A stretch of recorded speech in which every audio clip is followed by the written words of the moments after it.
I liked it. Not typical of what you expect from Aronofsky, about a little bit like a Guy Ritchie film. This movie feels like older Aronofsky, like Hmm. Requiem for a Dream. Do you want to tell the audience why we're gonna take a moment to talk about Jaws? It's the 50th anniversary. Like, I was like, a shark? How scary could a shark be? Like, we lived in I mean, Colorado, like, I don't like. There's no sharks near us. So Spielberg was so confident that he was going to get nominated to win an Oscar. You mind if I bring Natalie in as a guest real quick to tell the story? Because it's her story. Black Swan, right? My dance teacher had taken us to go see it. traumatizing. Traumatizing, yeah. Huh. Real quick, everybody, before this episode starts, we just wanted to tell you guys from the bottom of our hearts that we love you guys, and we would really love it if you loved us too. That's a weird way to say that. Yeah, that is weird. That's That's weird. okay. We love you. No, but for real, if you like this podcast and you want to support us, hit the like button, hit the subscribe button, give us a rating on Spotify or Apple Podcasts, or what else are we on? Amazon. Do those things for us, and we would truly, truly appreciate it. Yeah. Yeah. I think that's all. Yeah, that's all. So do that, please. Okay, bye. Thanks.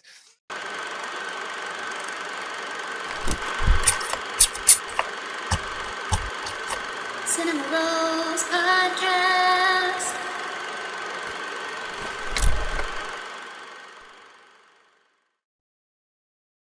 Welcome to the Cinema Rolls Podcast. Today we will be talking about and reviewing Caught Stealing. It is directed by Darren Aronofsky and it is written by Charlie Huston and stars Austin Butler, Regina King, and Zoe Kravitz. Do you want to give the audience a brief synopsis, Eric?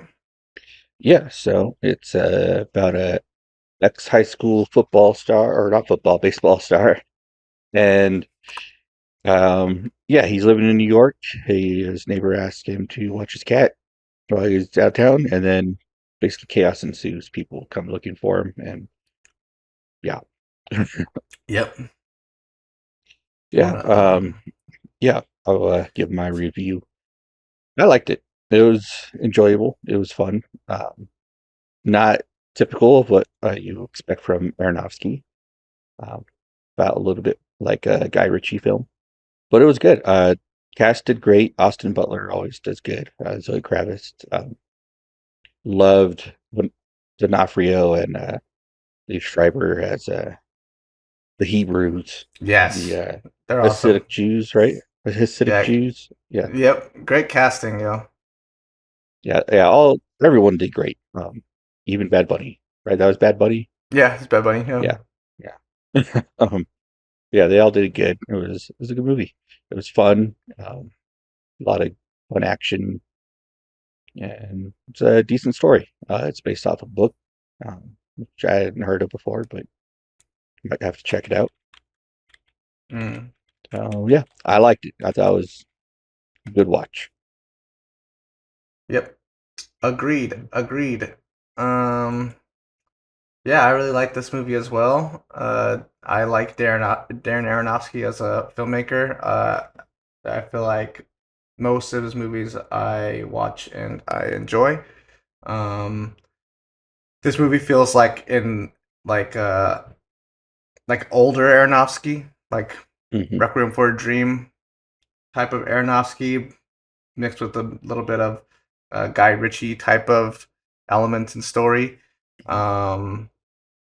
But yeah, it was super cool. He's great at keeping like high tension throughout the story. Like it kind of builds into high tension, then it just stays there until it gets to the climax and kind of goes up. Yeah. Like he's really good at that. Yeah, because of that, I was like locked into the movie like the whole time. And Natalie and I were watching it together, and Natalie's like, "This might be one of my favorite movies that we've watched this year." And I was like, she's like, "We're not even talking in it. Like normally we'll like have some kind of sidebars throughout it." And I was like, "Yeah, I'm super locked in right now." It didn't take itself too seriously. It had like some pretty funny moments in it, which is good. I think the whole story and concept is not necessarily silly, but comedic in a way. You know, it's this guy that gets Yeah. wrapped up into this very, very dangerous story and plot. Um, so it's comedic. The story itself is kind of comedic. So it's good that he kind of had fun with it and kind of leaned into some of the funny parts. Directed by Darren Aronofsky, so he always has really great shots, and he's a great director. So like, there's a few shots in this movie where I was like, that's dope. So I really appreciated that, and yeah, overall it was a solid film. Yeah, it was a lot of fun. I enjoyed the film a lot. Yeah, do you want to jump right into ratings? Yeah. I will give it a, I'm gonna say 8.5. Nice, Yeah. very nice. I'm gonna give it a 9. Okay. Yeah, it was fun. It was a good watch. This is definitely one of those movies I feel like I could rewatch. Like, For sure. it Yeah. feels like one of those movies that it could be pretty timeless. You can watch it kind of every year, every other year, and still won't get old, you know? Yeah. Also, So, I liked that it was set in the 90s. That oh, was cool. oh shit, hold up, Eric. My whole screen Mm. just turned black. Uh-oh. What the fuck? Okay, we're back. Discord just freaked the fuck out for a second. You have to cut that part out, I guess. But what were you saying? You like that it was set in the 90s? Yes, I thought it was cool that it was set in the 90s. I don't know, just I agree. I like films that are set before cell phones was a huge thing. So like even though some Yeah. people had cell phones and he used them on occasion, like it's not something that he relied on. Yeah, and I think one of the reasons, I don't know if the main book, if the book is set in the 90s, Mhm. but I think Aronofsky was probably drawn to the story because it was set in New York and set in the 90s, which is like his whole thing. He's from New York. Yeah, he's from Um, so yeah, it feels like a story he could have uh written, or something that maybe he heard happened to a friend of his or something, you know, down the block or something, you know, like Yeah. it feels like, and you could tell like there is a lot of love for New York put into this movie. Like the movie feels very Mhm. American. It feels very New York. That was cool. Definitely. Yeah, I want to get to some fun facts.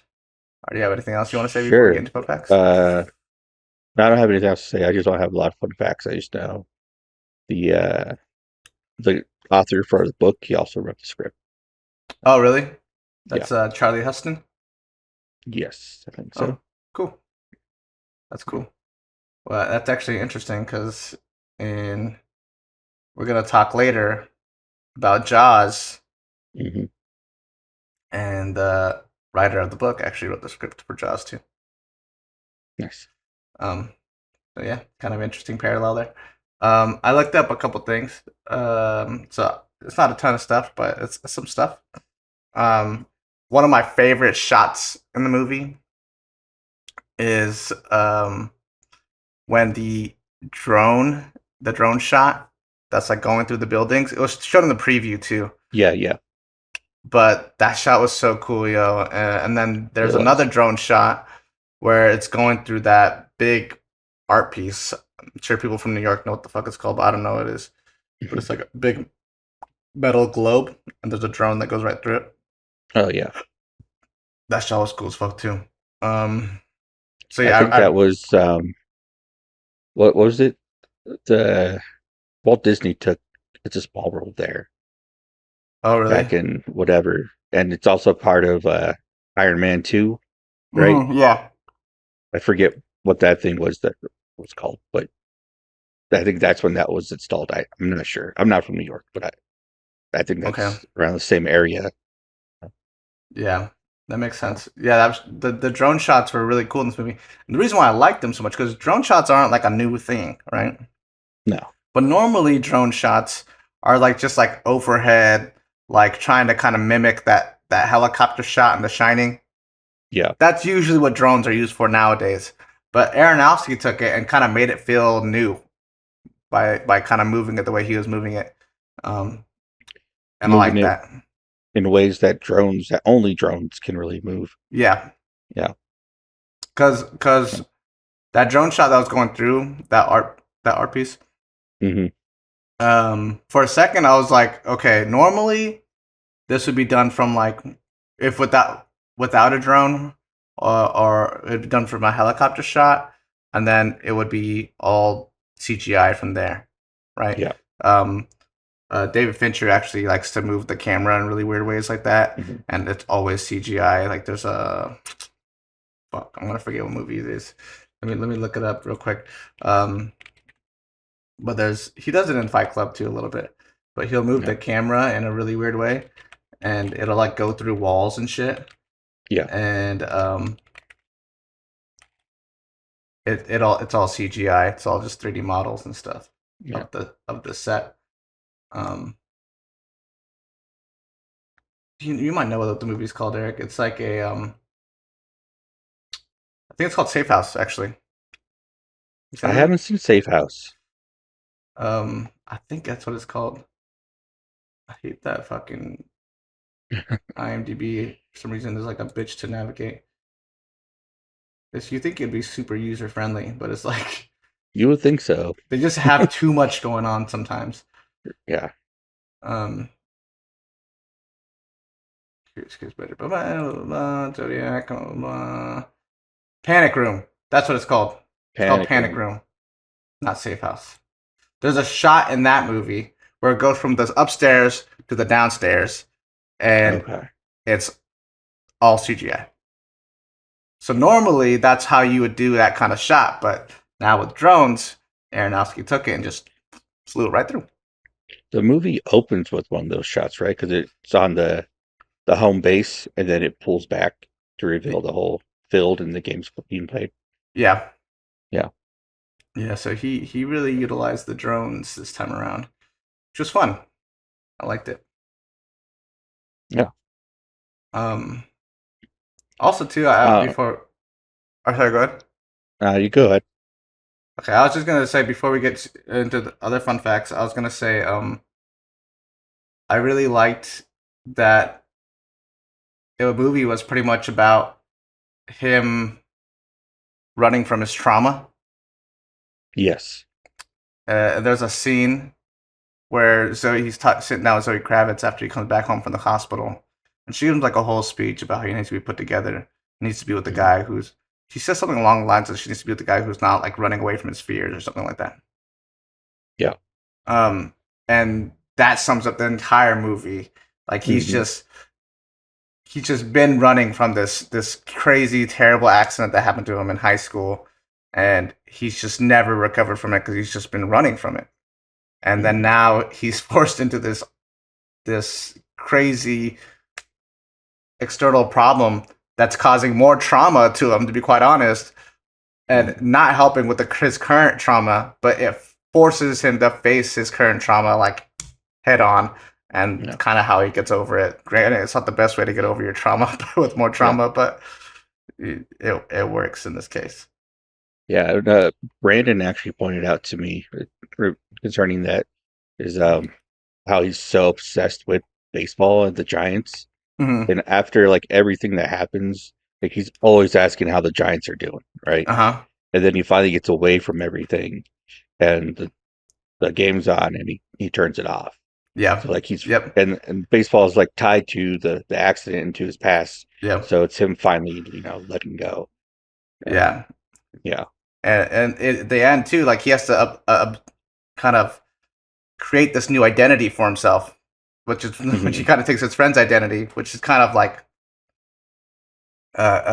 some nice symbolism there, because he has to create this new identity and move on from his past. And when the baseball game's playing, he's kind of like, oh cool, I fuck with baseball. But like it's like you said, it's connected to that trauma, and he's been running from that, and low key kind of keeping his trauma, like dragging his trauma along with him by staying so in touch with baseball. And you could tell it's such, and I kind of related to it a little bit, where he's like talking about how he's he used to be like a superstar. Like when he was Zoe Kravitz calls him a superstar, and it kind of triggers something in him because he was going to be a superstar, but then he fucked it up, and he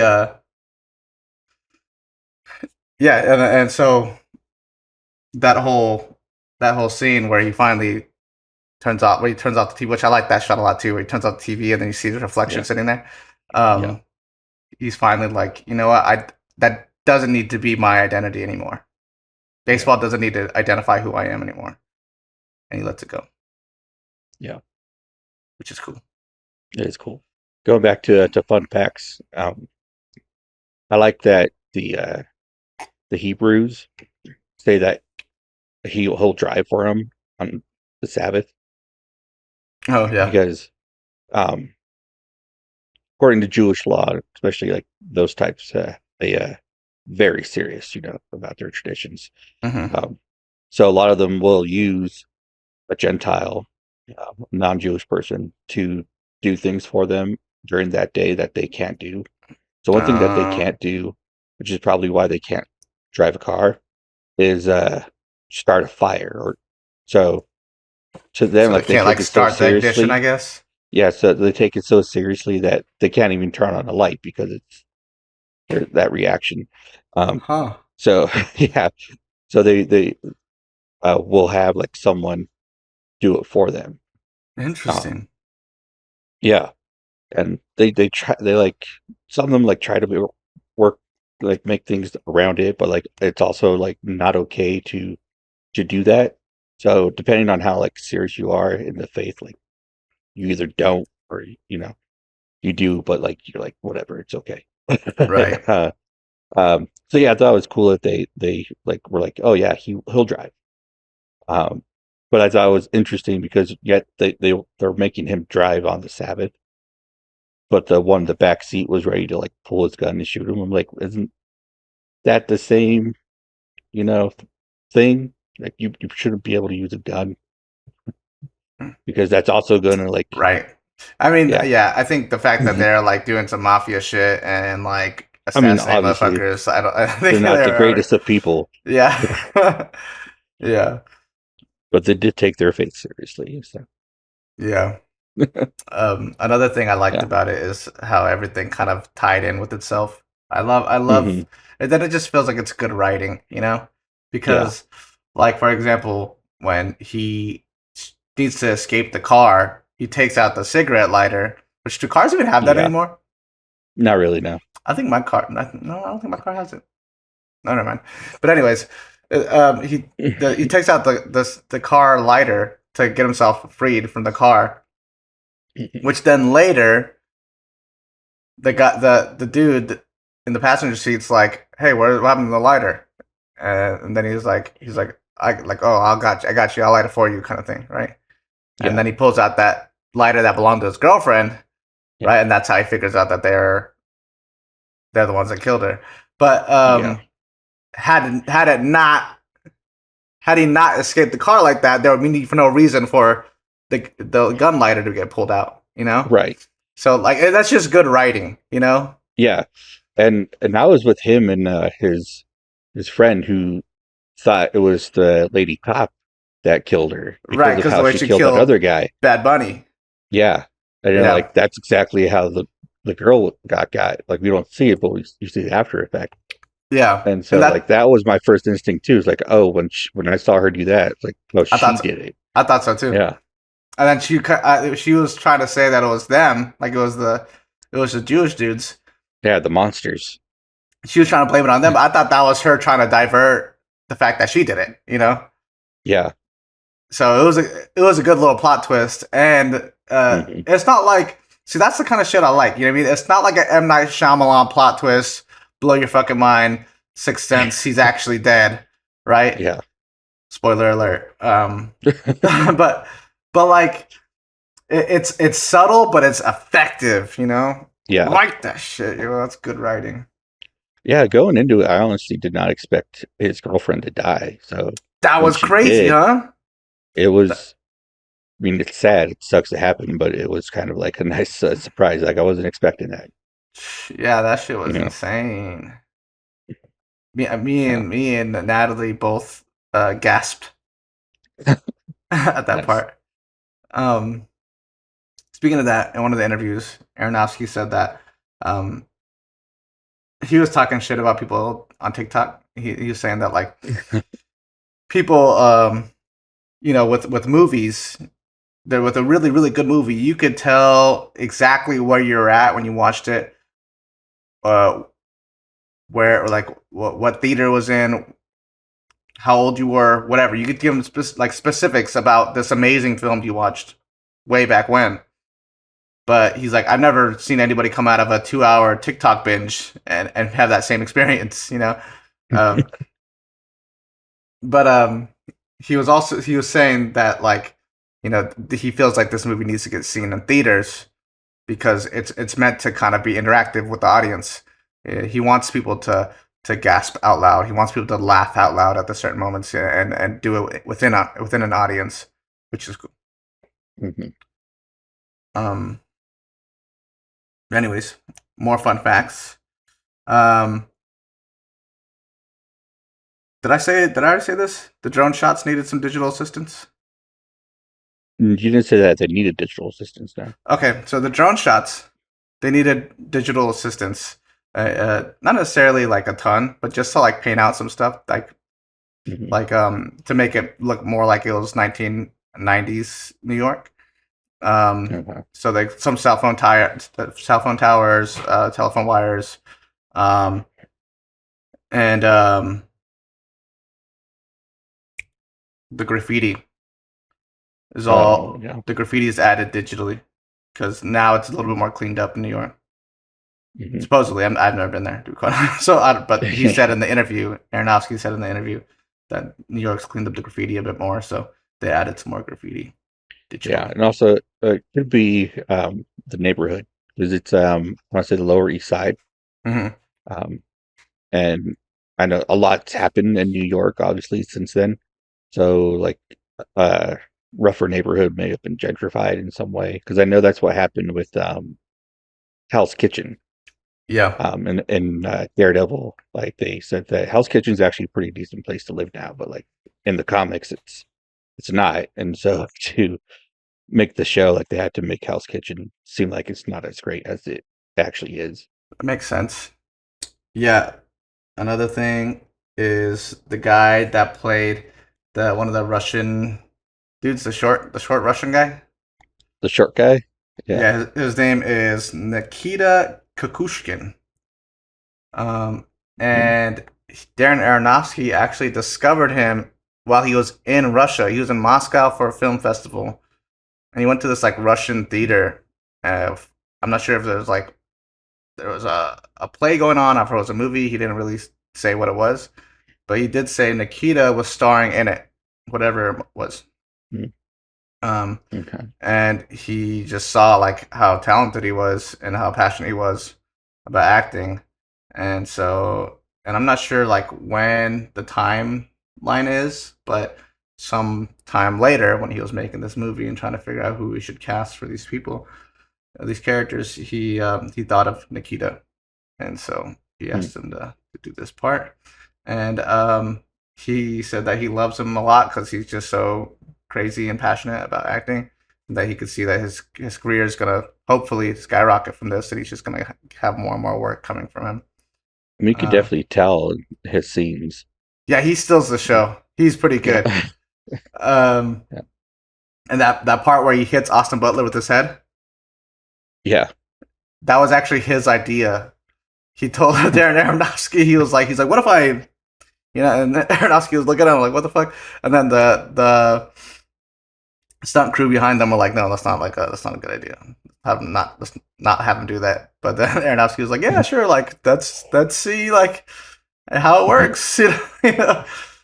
And now I think that's such a crazy part in the movie, and it like really It defines is. how crazy and weird his character is. Yeah. So it was a good idea, I think. Okay. Um,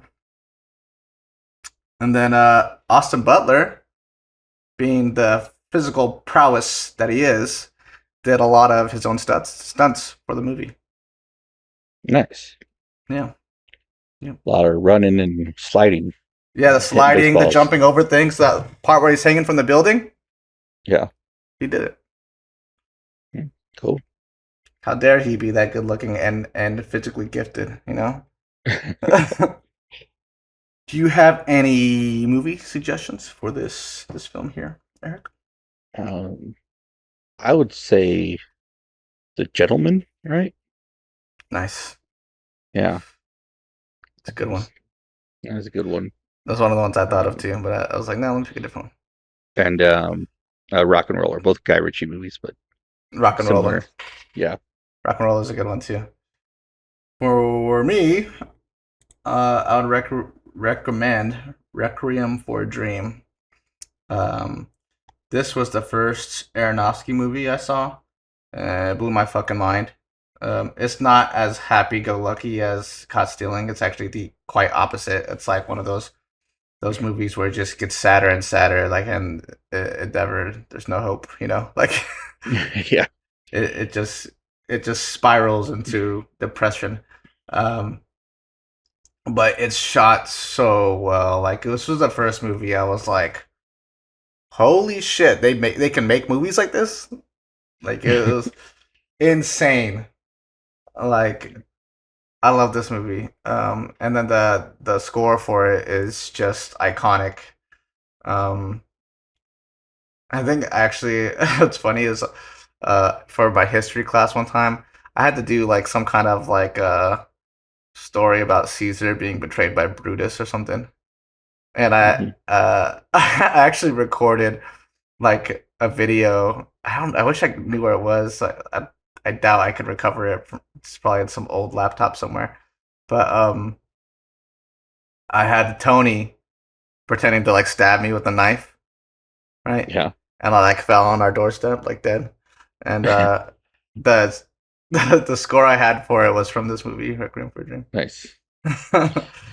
Et tu, Brute? Yeah. My history teacher thought it was funny. So yeah, Requiem for a Dream. That's one. Another one I would recommend is Good Time by the Safdie brothers, starring Robert Pattinson. This is such a good one too, yo. It's a good one that I feel like not enough people talk about. At least like mainstream movie watchers. Like, Mhm. if you talk to any like film dork, they'll probably know about this movie. Um, this was, and I think I mentioned this on this podcast before, but this was the first movie that made me look at Robert Pattinson as more than just the Twilight guy. It's Okay. he does so good in it, and the anxiety and pacing of this movie is like here the whole movie. Like, it starts off like kind of crazy, and then it just gets crazier. So like, it's kind of like Requiem for a Dream, where it just like just slowly gets more insane. This movie's kind of the same way, but in a less depressing way. It still kind of has the depressing moments, but it's just high paced and and just well shot, great acting, solid fucking movie. And then the last movie I'd recommend is a Guy Ritchie movie called Snatch. I haven't seen Snatch. You ever see? Oh my god, this is probably one of my favorite Guy Ritchie movies. It's so funny, yo. This is probably the only funny movie suggestion out of my movies that I suggested. It's hilarious. And Brad Pitt steals the show with his fucking gypsy accent. Yeah, it's so funny, yo. Um, it's a good one. You need to go watch this movie immediately, Eric. It's a classic. Okay. Um, so yeah, those are my movie suggestions. Cool. One of the reasons I will say actually why I suggested it is because it's about like this priceless stolen diamond, and everybody's after it. You have like Jewish jewelers going after it, trying to track it down. You got these boxing promoters, these like Russian gangsters. So it's like kind of similar characters in Mhm. Caught Stealing. And they're like in Caught Stealing, they go after this money, right? Snatched after this diamond. So it's some parallels there. before we get into, I guess it's part of what we've been watching, right? Do you want to delve into Jaws? Jaws. Right here, Jaws. Nice. Yeah. There's I go to Universal all the time, and there's like these Jaws shirts, and I want a Jaws Yeah. tank top so bad. They look so cool. I mean to get one. Yeah. Wish we could have got it before this episode, but it is what it is.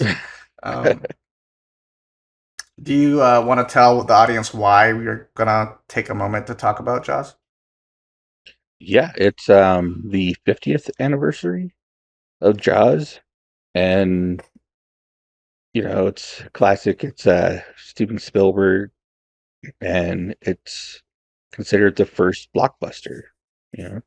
So like a lot of the movies we've talked about since we started have all been like big summer tentpole movies, and we wouldn't necessarily have these if it wasn't for Jaws.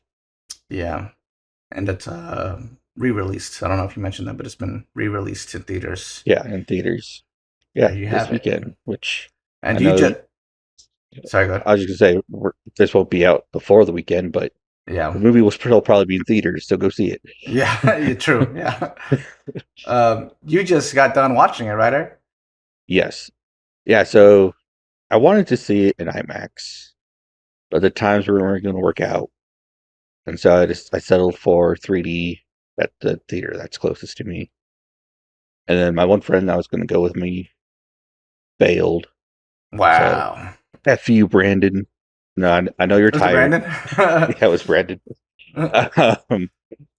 um, yeah, so he bailed on me. He walks by my desk when he leaves for work. He's like, "Hey, I'm not going to go." And I was like, "All right, man." But so when he decided to do that, I was like, I'll just watch it at home, and that way we can talk about it. Maybe I'll be able to go see it in IMAX this weekend.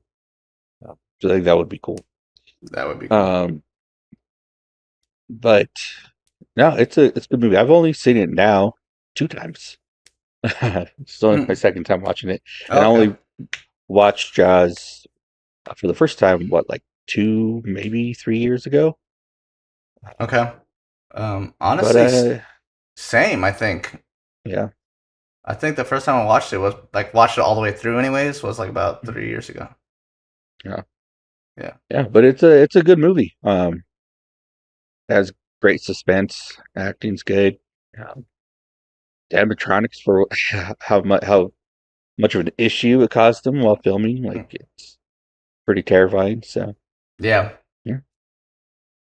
Part of the reason why I had never watched it was like it's not like I didn't know of Jaws. I'd seen parts of it on TV, and I always just kind of thought the concept was kind of like I was like a shark. How scary could a shark be? Like, they're pretty scary. yeah, but like compared to other, like I was like really into horror in high school, and like I don't know, the horror I was into was like gore and killers and paranormal and shit, like shit that felt like was like actual, I don't know, an actual threat to me.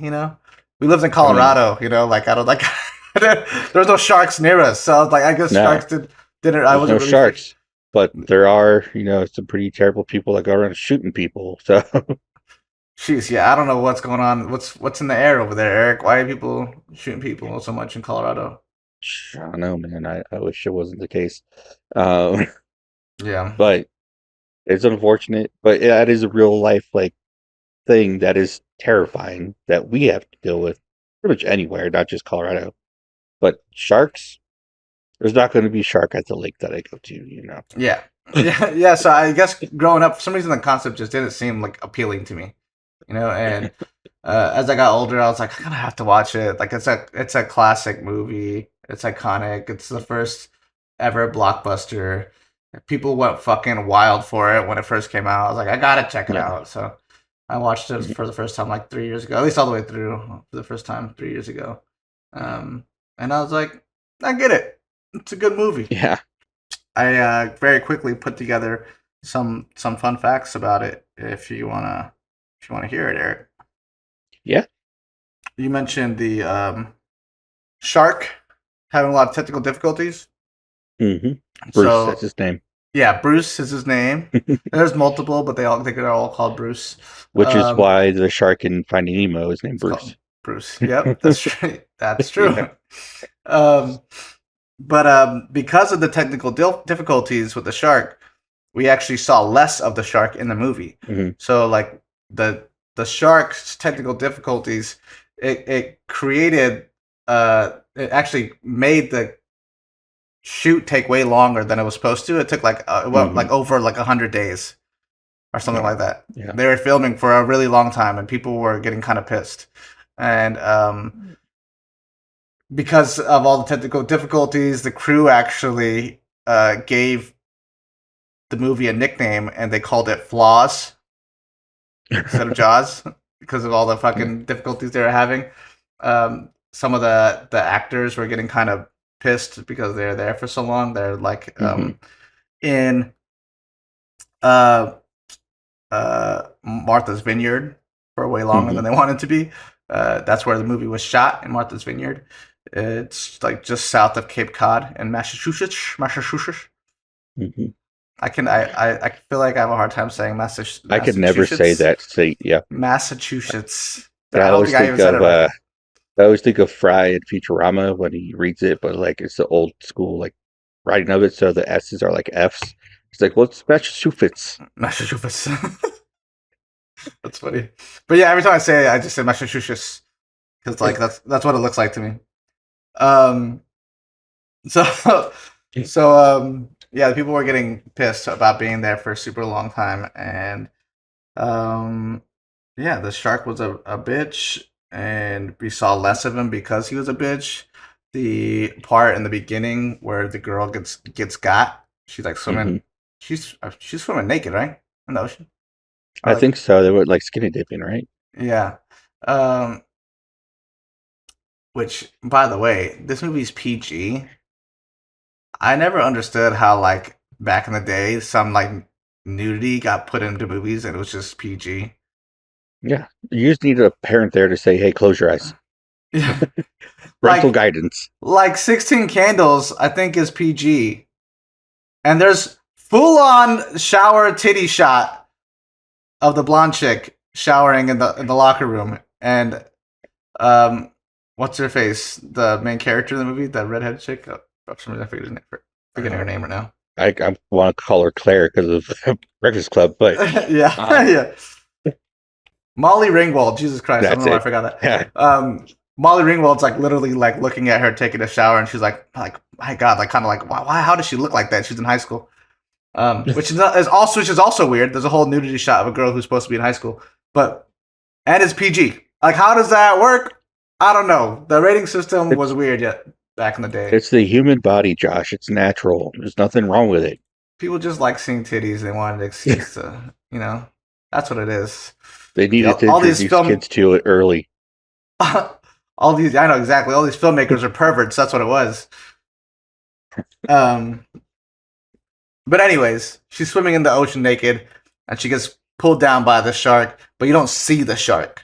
Mm-hmm. We are actually supposed to see the shark, but because of the technical difficulties, we don't see it. But it kind of worked out in its favor because not seeing it is actually kind of more scary than actually seeing it. And then more horror films actually went on to adopt this technique, which is like why in movies like Alien, you don't really see the alien until like towards the end of the movie. Adds to the suspense, which I think is good.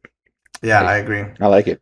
Also at the end too, when you get to see the yellow buoy getting dragged around, that was another kind of workaround because the shark wasn't working properly. Yeah, so it's a way to indicate where the shark was and that it was coming. Yep. Yeah. Good old Bruce. Yeah, that sucks, yo. But to be fair, it was also the first movie that was shot out in the ocean, so that just that alone was going to create a lot of technical difficulties. Oh yeah, for sure. Now you're throwing a giant animatronic shark that's being puppeteered by like 8 people. Come on now. Yeah, it was the ride at Universal also had a lot of technical difficulties and technical issues, so it was constantly down. which is why they ultimately replaced it. That makes sense. I remember Yeah. going on it when we were younger, and I remember thinking that the sharks were real. They are real, Josh. Oh, they're not? I also heard some dude fell in Yeah. at one point, and I think he sued Universal or something, but he got some good money for almost getting attacked by one of their animatronic sharks. I know at Disney, the Great Movie Ride, the xenomorph that popped out of the ceiling, it actually like fell on top of someone, and they like told him like, "What do you want?" And he's like, "I just want the alien." So they let him have the xenomorph. You That's have to so take that cool. home. Yeah, I remember you telling me about that. I don't know when, but that's so cool. Yeah, that is one of my favorite stories. I 'Cause think I would love to have that. I know. I was gonna say. I think I would say the same thing. Honestly, like just give me that. It's like, hey, it's cool. Just give me the alien. Yeah. What a request. Also, some more fun facts. This movie is written by Peter Benchley. He also wrote the book. He was a struggling writer, kind of a starving artist writer, but he was kind of a lazy starving artist writer. And here's why.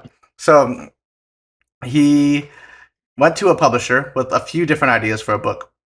And the publisher really liked the Jaws idea. It wasn't called Jaws yet, but he liked the shark idea. And he was like, I'll pay you in advance. He's like, you just got to write the manuscript for it. So he takes the money and he dips, and he just doesn't work on it. Like, he just like decides not to write it. And his agent called him and was like, yo, if you don't write this manuscript, you got to give the money back to this publisher. And he's like, well, I can't do that because I already spent all the money.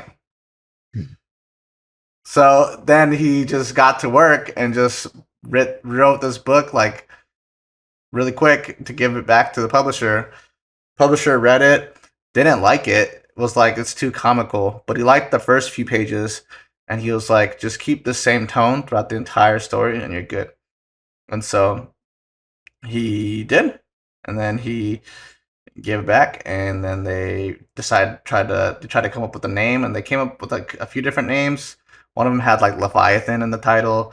One of them was like the Jaws of Death or something like that, and then eventually got worked down to just Jaws. It's pretty interesting how it kind of came about. The book's a little different from the movie. I guess so, like at some point the mafia gets involved, and then also to at one point in the book, the main character's wife has an affair. Whoa. Yeah. Hooper actually dies in the book. The marine biologist. Yeah. There's actually a shot in the movie where a shark attacks the cage because he escapes the cage and the shark attacks the cage, right? Mm-hmm. What happened there was they actually they did some outsourcing from some Australian documentary filmmakers. They did like shark documentaries, and they're like, hey, we need some footage of some real sharks. And they sent them some things that they needed to get real sharks doing, and one of them was the cage dive thing. And they actually used a smaller cage and a smaller person in it to make the sharks look a little bigger. And at some point, when the guy wasn't in the cage, the camera was still on, and it was still in the ocean, and the shark attacked the cage. And the filmmakers were like, damn, this is pretty good. So they sent it over to Spielberg, even though the guy wasn't in it. Spielberg liked the shot a lot. He was like, we need to find a way to use this in the movie. So what he did is they rewrote the script so that Hooper escapes before the cage gets attacked. And that's that's real footage of the shark attacking the cage. And so because of that, cool. Hooper survives. Awesome. Yeah, if it wasn't for that, he would have died. What I was gonna say actually. So Peter Benchley, right? He wrote the script, but like 5 to 6 other people ended up touching the script before we actually got what we saw. And in the credits, it's only credited to Peter Benchley and Carl Gottlieb. I'm not sure how you pronounce his name. But those are the only 2 writers credited for this movie. But like five other people adjusted the script, and including Spielberg himself was another person that would constantly change the script. Hence why he was able to change the script for Cooper to escape. Okay. So yeah, it was a big team effort. Roy Schneider, is that his name? The main sheriff guy. He's a sheriff, Yeah. right? The main character in this movie. Yeah. Um. Sheriff or chief of police or something like that. Yeah. So he actually ended up getting this role because he was at a party that Spielberg was at, and Spielberg was talking about the movie, and he kind of was eavesdropping while he was talking about it, and he was like, "Dang, that sounds pretty cool." And so then he auditioned for the role, and he got the part. Spielberg was actually hesitant to cast him because he was worried that he might be too much of a tough guy for the role because he was in this movie called The French Connection. Have you seen the movie, Eric? No. It's like a police crime drama. Yeah. So yeah, he thought he was going to be too much of a tough guy for the role because of that, but he was actually kind of perfect for it. Nice. Robert Shaw and Richard Dreyfuss. Hooper, right. So Robert Shaw and Richard Dreyfuss, they actually didn't get along in real life. And because of that, the tension on screen, because the other characters in the story don't get along very well either, it actually added to the tension. And that's the boat captain. Yes, the fisherman guy. Yeah. Speaking of the fisherman and the boat, the boat, they sold it to some random fisherman in California after the movie was over, but then the movie blew the fuck up. And they were like, well, we need it back. So then they bought it back from the guy for like 10 times more than what they sold it to him for. And then it just sat in some like universal thing, I guess. I don't know, like somewhere on the water somewhere. Just sat there for forever. And then years later, Spielberg went to go visit it, and it wasn't there. And he was like, "Where the fuck's the boat?" And they're like, "Yeah, we chopped it up. We didn't want it anymore, so they destroyed it." Yeah. And Spielberg was like, "What the fuck? Like, why would you do that?" But I guess it is what it is. Oh, also, I was saying how the film was rated PG. It was originally rated R, but they wanted the movie to have a wider audience, a bigger global audience, so they needed to be PG. So they took out a lot of shots and a lot of stuff that was in the movie to make it PG. And then last thing, Spielberg was so confident after how successful this movie was that he was going to get nominated for Best Director to win an Oscar. And he was so confident that he filmed himself and his friends watching the nominations, right? When they're saying who's going to be nominated. And then he didn't get nominated, and he was so sad. And his friends are like pissed. They're like, "What? He directed Jaws. He directed Jaws." They're like mad. But then he goes on to be one of the best filmmakers ever, and he has way more Oscars. So he's won like 3. I don't know, but I would assume that he's won some. Yeah, 3 Oscars. He's won 3 Oscars. Yeah. He won Best Director for Schindler's List, and then he won Best Director for Saving Private Ryan. That makes sense. And then he won Best Picture for Schindler's List. So he won 2 for Schindler's List. He's got a lot of nominees. I feel like he should have a lot more wins, yo. Well, that's insane. So there you go. That's all I got. It was a lot. Well, I have one that I just recently learned, and that's that the shark on the poster isn't a great white. Oh, it isn't? What is it? No, it's a mako shark.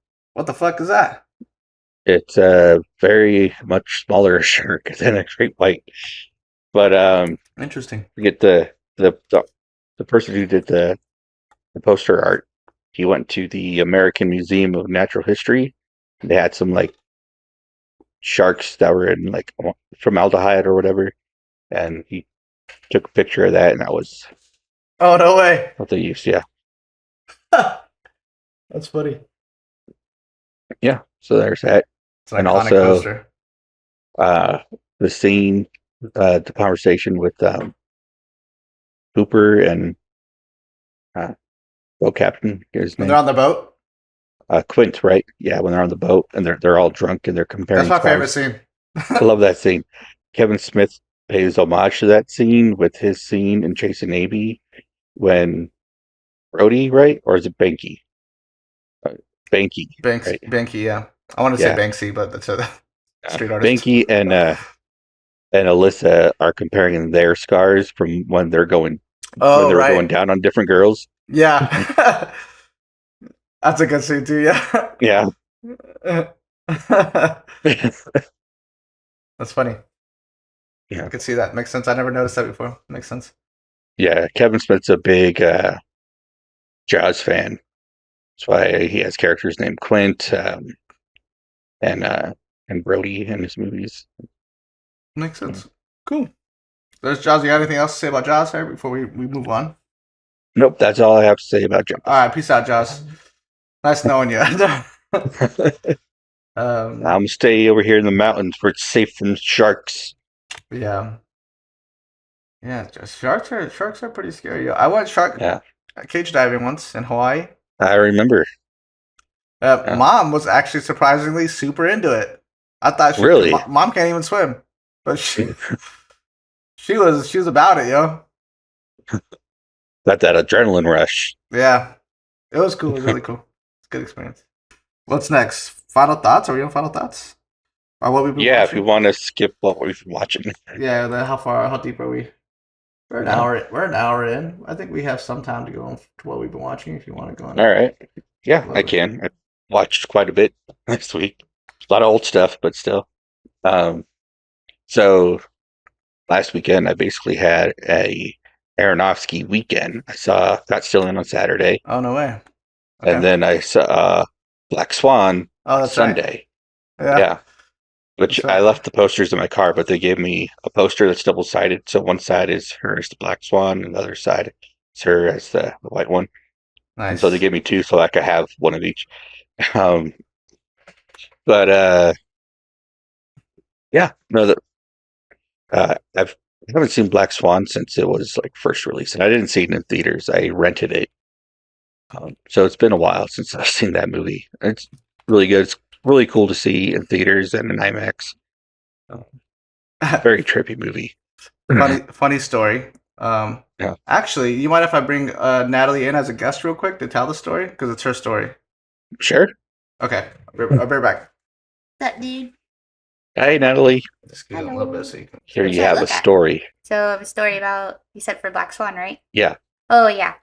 My dance teacher had taken us to go see it because we didn't really know like what it was I about. know. So and like our parents were there. So it was just really awkward. Just really awkward, especially with all the parts of Natalie was like, a dancer. yeah, because I did Yeah. dance. I don't know if you guys probably know that, but other viewers, I did dance for many years, like ballet and jazz and all that. So of course, when Black Swan comes out, all of us artsy dance girls were just like, oh yeah, that's cool. Let's go see it. This is like a ballet like horror thriller film. We knew nothing of what was going to happen. So of course, it was really awkward watching with my mother and then like some of the dance dads, of course, when all the scenes with Mila Kunis and Natalie Portman and stuff. So we were just sitting there, honestly mortified. I was just like, oh no, like. So yeah, that was pretty much it. But I remember just coming out of the theater and my mom was just like, I did not like that movie. She's just like she just was like, what the fuck? What is this? It was pretty funny. And then of course it was just very silent and like my teacher, Miss Crystal, walked out like, my bad, y'all. Like we didn't know, And some of the girls, we were kind of worried. We're like, is this our future as like dancers? We're just gonna become like, go into like psychosis, basically, kind of like what she did. So yeah. Yeah, she's like, this is like really like a very extreme art form take on like how cutthroat the ballet world is, and I was like, well, I don't want any parts of this shit. This is like kind of scary, like. So yeah. Oh. And it's like it got re-released, right? in theaters. Yeah. I was so confused. We had gone into the movie theater last week? Yeah. And all these kids are just walking out with like the Black Swan posters, and I'm like, I love how like everything is just like trendy again. Like Yeah. I don't know. I wasn't a big fan of it. Granted, I think I was just younger when I saw it, so I don't know. I mean, it's been on my watch list to just rewatch it to see if I change my mind, but I don't know. Yeah. Yeah, that's pretty much it. Yeah. Yeah. Traumatizing. Traumatizing, yeah. Huh. Yeah. All right. Well, thank you. Yeah, you're welcome. I don't know. I sign off. We'll talk more when it's like, I don't know, about like Lost Boys and stuff. Yay. Yeah. Later. Thanks, baby. Yeah. Good story. Mhm. I'm back. Wow. Traumatizing. I know, right? It's crazy. Could you imagine? Could you imagine taking your kid, like, not knowing the Darren Aronofsky as a filmmaker, and then thinking like, "Oh, it's a Black Swan movie."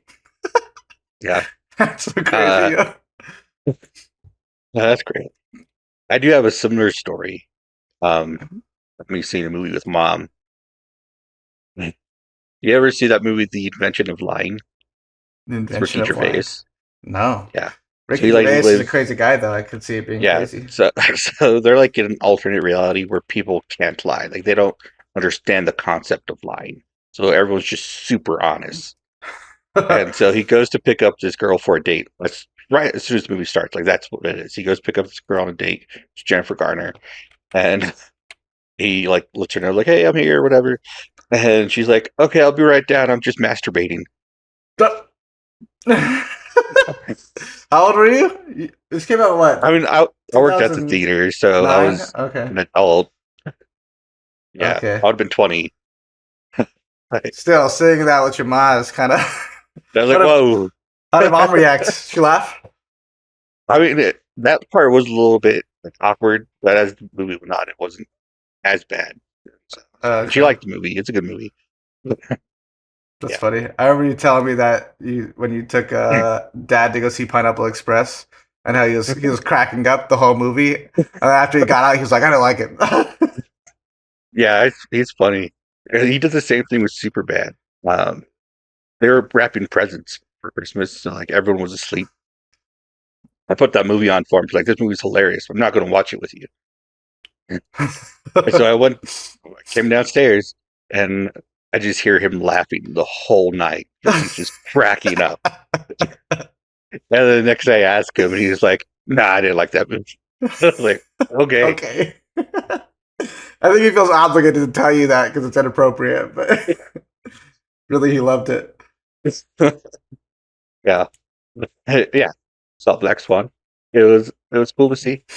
Then on Monday, I watched the two Tim Burton Batman movies back to back in theaters, Nice. which was really cool. Especially after having seen Danny Elfman in concert Oh, pretty super recently cool. too. Yeah, that was Yeah, so he cool. was actually there, Danny Elfman. Yeah, so That's the awesome. thing Yo. was billed like it was promoted as Danny Elfman with the Colorado Symphony Orchestra. And we Uh-huh. get there and it starts and he's not there. He It's showed just- up for the last song or something. Yeah, it's just some other dude conducting and whatever. And I'm like, and it doesn't say Danny Elfman with now. It says the music of Danny Elfman and Tim Burton movies, whatever. Yeah. And I was like, that's not what it said when I bought the tickets. And These motherfuckers. I'm pretty sure he himself, Danny Elfman, was on Facebook on his page saying, come see me with the Colorado Symphony Orchestra. I'm like, where's the dude? And then he shows up like for the last like little bit to sing all the Nightmare Before Christmas songs. Oh, that's super cool. He actually sang them? Yeah, he actually sang Oh them. my god. I'm trying so to. I'll cool. look for it again, but I was trying to because he's saying, "What's this?" My favorite song from Yeah. the movie. Did he sing He's saying Can't it. Flame It? That was the first one he did. Okay, that's my favorite one. But yeah, so he did "What's This," and at the end when he like runs into the sign, he's like he falls down. He's like Christmas Town, Yeah. but instead he says, "What's this?" Pause. Red Rocks. That's so funny. And so I've been looking for this clip to see if anyone has it recorded. No, I I got it. can't find it anywhere. Well, Dang. I'll look again. If I find it, I'm gonna put it in here. But What is this?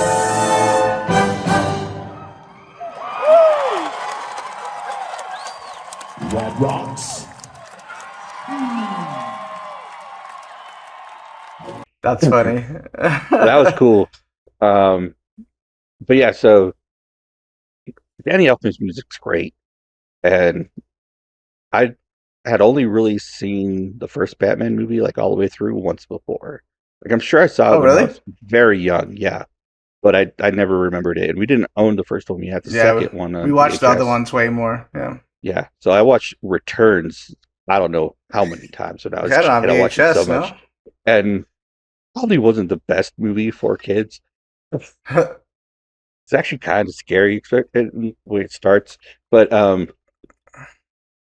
when they did the music for the second one at Red Rocks, I instantly remembered the entire like intro. Like I could see the movie playing while they were playing the music at the concerts. That was really cool.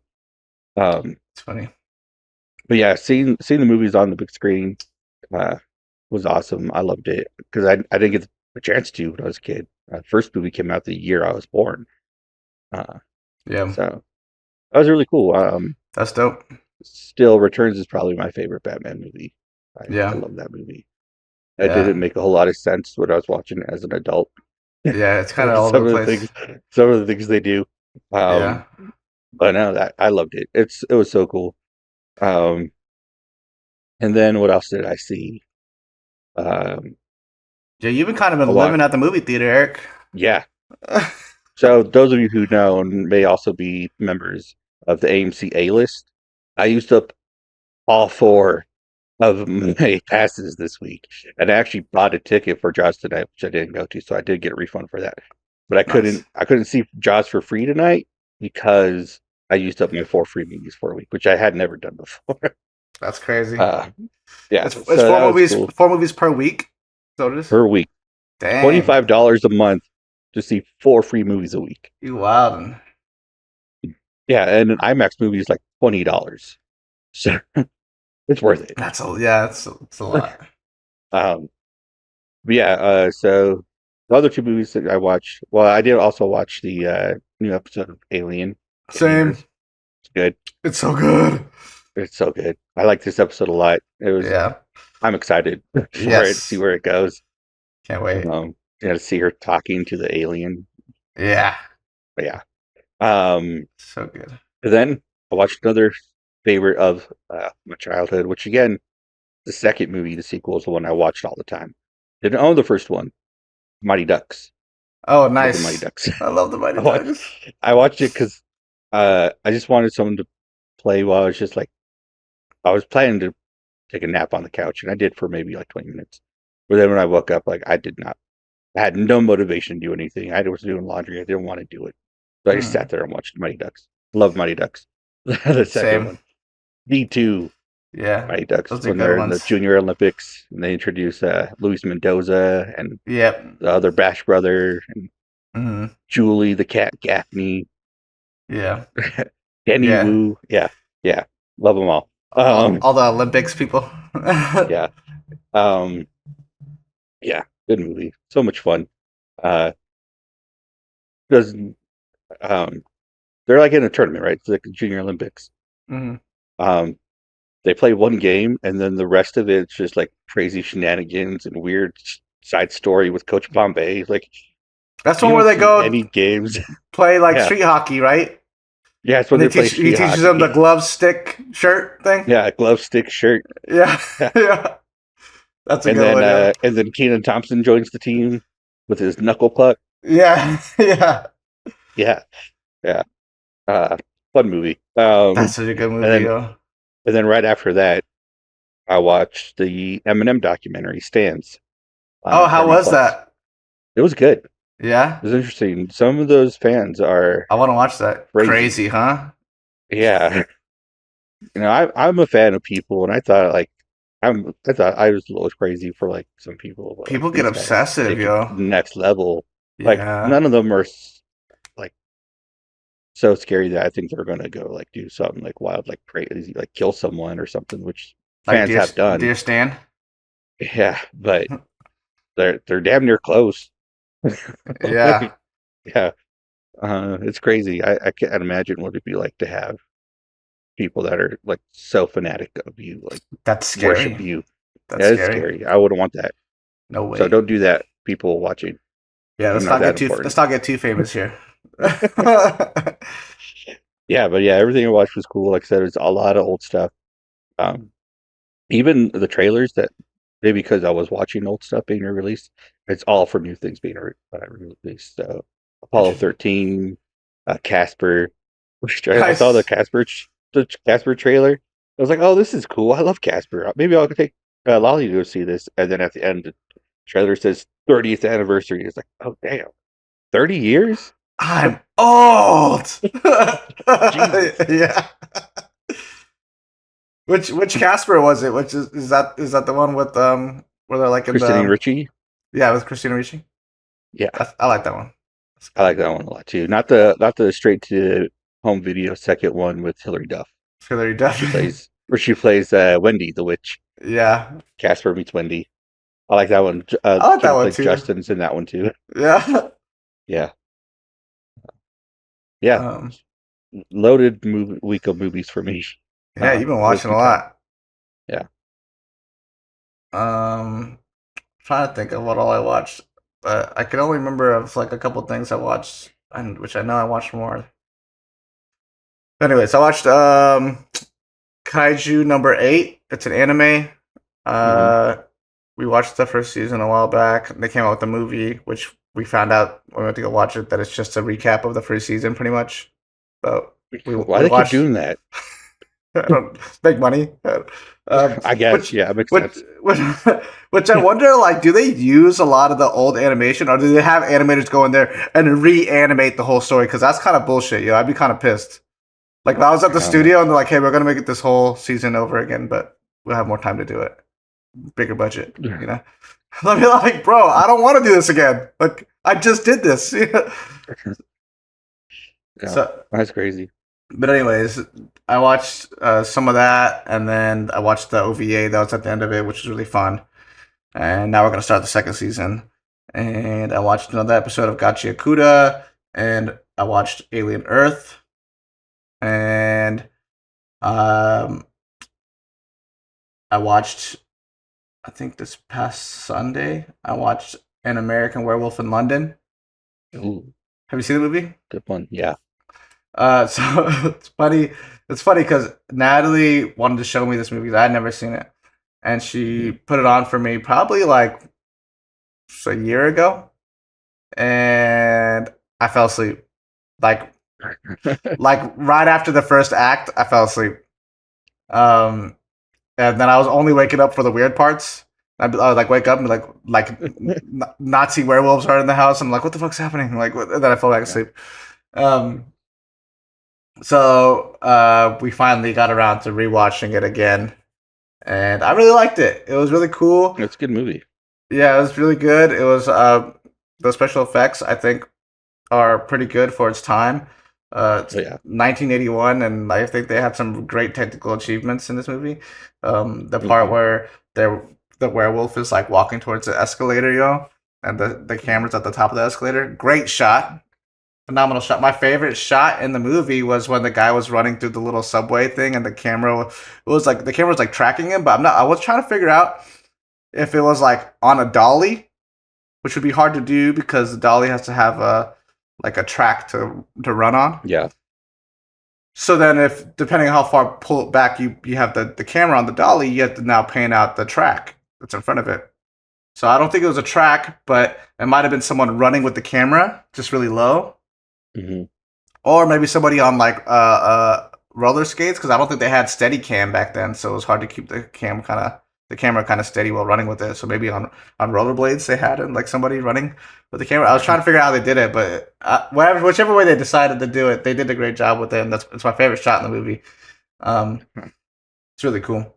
John Landis, right, directed that one. Yes, he directed and he wrote it. Nice. Yeah. So that was cool. That was fun watch. I want to say I watched something else this week, but I don't remember what it was. So we'll just forget about it, I guess. I'm more familiar with the sequel, American Werewolf in Paris, that Okay. people don't like as much, but I remember our cousins, Mayo and Vanessa, watching it. Oh, okay.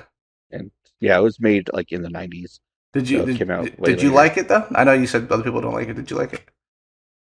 I mean, I was a kid and Uh, impressionable, and I remember seeing a naked lady in it. and so that was a win for you. You're like, this is Yeah, cool. I was like, oh, cool. But, it's a decent story compared to the other one. It is a little more like goofy. Yeah, yeah. There's it's a lot But of it's very comedic actually. yeah, yeah, but Yeah. yeah, I liked it. I enjoyed it from what I remember. Yeah, whole thing about the like people that the werewolf killed, like being a ghost and like like talking to their friends and guiding them on how to like kill the werewolf and stuff. Interesting. Yeah, but yeah, I remember seeing that one. They like go to a bar or something, and then they lock everyone inside, and a bunch of people start turning into werewolves and like eat everyone. That's pretty crazy. Whoa. Yeah, We could skip what we're looking forward to if you want to skip that. So now we are actually kind of deep. yeah. Uh, Um, so we'll just go into final thoughts. You want to do that? yeah. I mean, I don't really have much else to say. The thing I was going to say for final thoughts, we kind of already said because you said something that made me think of it. And it fit better there. Yeah, I think I'm gonna uh, start talking more in depth about the movies during the final thoughts portion because I never know when to talk about it because during the review I feel like I don't want to get too in depth, and then yeah, maybe I could do it after or during ratings or something, which is what I think I try to do normally. But yeah, um, yeah. I but tried to that, hold off on like deeper stuff. Try to just yeah, give like surface level mostly for the review. yeah. I guess I'll hold off my deeper things to the final thoughts. That way I have actually something to say. Yeah. Yeah, um, yeah, but I can't think of anything yeah. else to say about Caught Stealing. Not to say that it was a bad movie, but I think we said most of what we needed to say about it. Oh, I will say that the cat was super fucking cute. He bites. Yeah, I loved the cat, and it was a real cat. It was a great cat. I feel like I don't know why the way I structured that sentence reminded me of Trump. He was a great cat.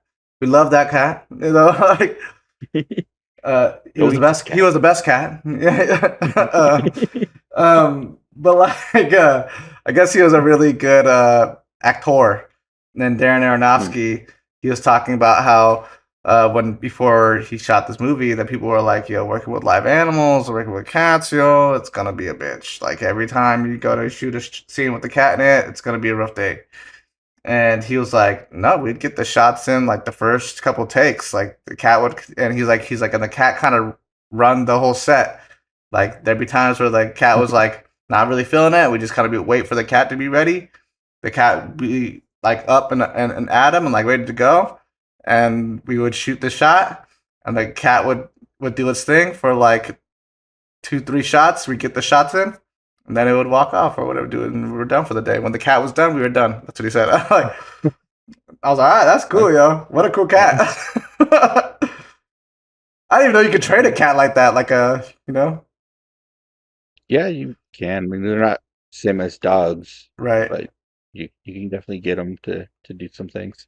Yeah, I know they're smart little creatures, little predators, but Yeah, um, they're they just little a-holes about things. yeah, they're just so particular. So I thought that was kind of cool. Austin Butler did great. He was,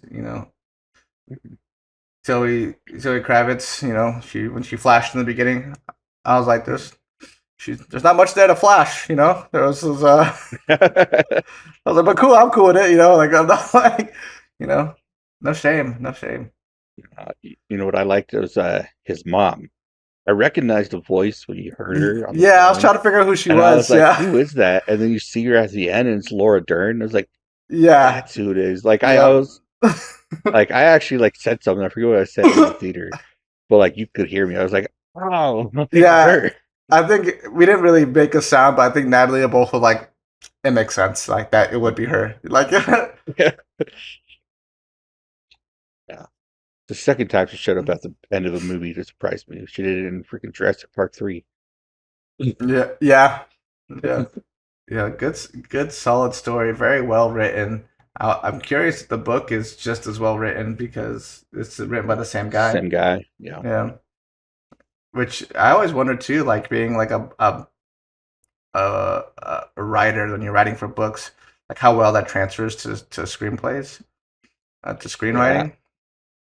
I'm sure there's a lot of authors who have had their works adapted that probably hate like the movies that were made based off of their stuff.